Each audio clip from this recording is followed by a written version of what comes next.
Welcome to English Grammar Lesson Tagalog Edition with me, Teacher Maya, na magbibigay na naman sa inyo ng isang short quiz with answers and explanation. Simulan na natin. Kailan gagamitin ang iba't ibang verb tenses? Take this quiz to find out. Ano ang bagay na verb tense sa item na to?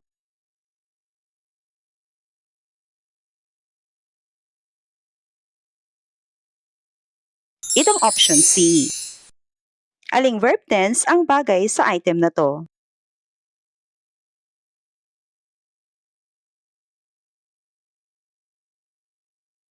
Itong option C. Aling verb tense ang bagay sa item na to?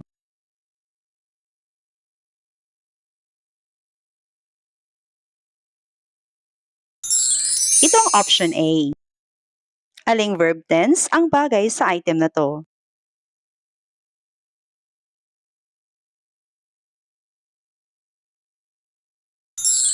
Itong option B. Aling verb tense ang nababagay sa item na to?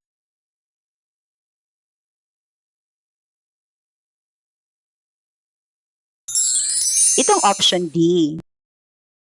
Bakit yun ang answers?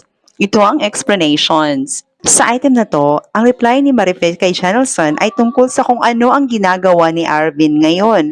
Ang focus ito ay ang ginagawa ngayon, ang action ngayon. Kung ito ang focus ng ating sentence, ang tense ng verb na gagamitin natin ay present continuous na nasa option C. Ang option A ay present perfect at gagamitin ito para ipakita ang koneksyon ng past sa present time. Ang option B ay present simple tense. Ang focus nito ay ang mga generalities at ang mga habits or routines.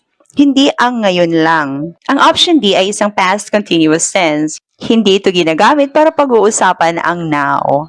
Sa item na to, ang reply ni Jude kay Leoneth ay tungkol sa kanyang nakaschedule na gagawin. Ang schedule na to, ang kanyang pag-abroad sa Australia, ay pinagplanuhan at pinaghandaan. Pinag-ipunan nito, nag-file siya ng leave, at kumuha siya ng ticket. Pero hindi ito related sa trabaho na schedule. Personal na schedule ito na pinaghandaan niya. Kung ang schedule sa future para sa ating mga personal na plano ay ating pinaghandaan para mangyari yun, gagamit tayo ng present continuous tense kapag tinutukoy natin ito. Hindi tayo gagamit ng option A na may modal na will. Dahil ang will, kung gagamitin para sa future na mga gagawin, tinutukoy lang nito kung ano yung mga napagdesisyonan, hindi yung mga napaghandaan na.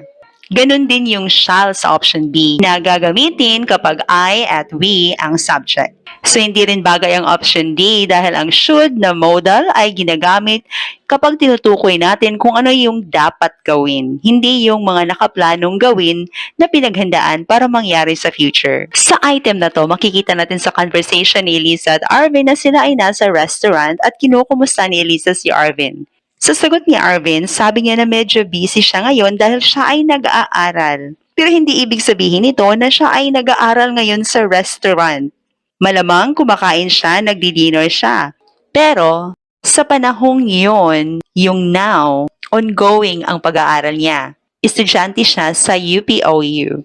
Kung ang ibig sabihin natin ay kung ano yung ongoing na ginagawa na hindi pa natapos. Kahit na hindi mo siya ginagawa the moment na pinag-uusapan ang gawaing yun, kagaya ng pag-aaral, gagamit tayo ng present continuous tense ng verb. At ito yung nasa option A. So, hindi tayo gagamit sa option B dahil present simple ito para ito sa mga general situations or mga repeated actions. Hindi yung about sa ngayon, kung ano yung hindi pa natapos gawin ngayon. Hindi rin tayo gagamit sa option C dahil present perfect ito at gagamitin para mapakita ang connection sa past sa present. At lalong hindi tayo gagamit sa option D dahil past perfect ito. Ginagamit ito para ma-emphasize kung ano yung naunang action sa mga past actions na pinag-uusapan.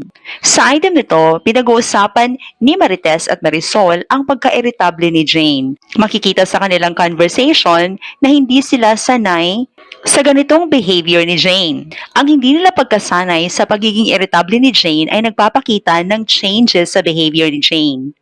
Kung gusto nating ipakita sa ating sentence na merong changes na nangyayari, may express natin ito gamit ang present continuous, especially with verbs na nagpapakita ng changes like grow, increase, get, change, begin, start, at itong become. Kaya B ang answer dito. Hindi tayo gagamit sa option A dahil ang past perfect ay para mapakita kung ano yung naunang action sa mga past actions na pinag-uusapan.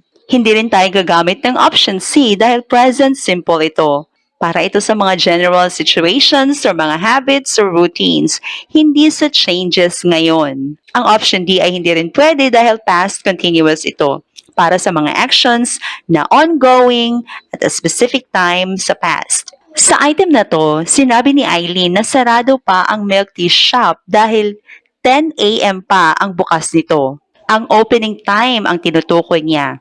Itong opening time, isa itong fixed na schedule ng mga establishments. Nasa timetable nila ito. Kung timetable or mga fixed schedules ang ating pinag-uusapan, lalo na yung mga schedule sa establishments, kagaya nitong milk tea shop. Ang tense ng verb na gagamitin natin kahit pa sa future ang ating tinutukoy, present simple na tense ng verb ang ating gagamitin. So, hindi bagay gamitin ang present continuous na nasa option A. Pwede itong gamitin pang future, pero hindi sa mga timetables, but para sa mga personal na schedules. Hindi rin pwede ang option B na may will dahil ang modal na will para sa future ay gagamitin kapag tinutukoy natin kung ano yung mga napag-desisyonan gawin para sa future o yung mga haka-hakang mangyari para sa future. Hindi about sa mga fixed na schedule. Hindi rin pwede ang option C dahil present perfect simple ito. Gagamitin ito para may pakita ang connection ng past sa present time.